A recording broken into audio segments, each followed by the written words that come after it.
अस्सलाम वालेकुम एवरीवन, क्या हाल है सबका। उम्मीद करती हूँ आप सब बिल्कुल ठीक होंगे। आज मैं फिर मौजूद हूँ लाहौर में पुरानी अनारकली के किताबों के इतवार बाज़ार में।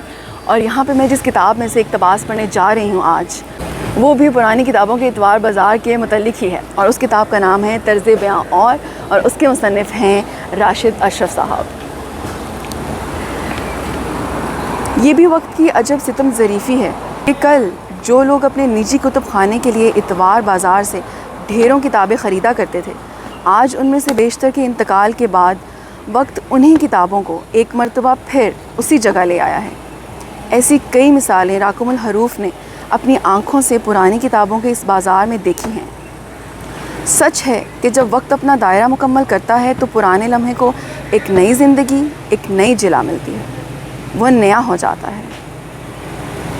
मैं जो किताबें पढ़ती हूँ, मेरे पास जो किताबों की कलेक्शन है, मुझे उम्मीद है कि मेरा बेटा और उसकी नस्लें जो हैं वो उनसे फैज़ याब होंगी, उन्हें पढ़ेंगी।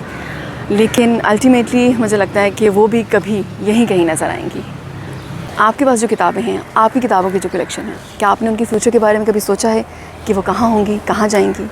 मुझे ज़रूर बताइएगा। Thank you so much.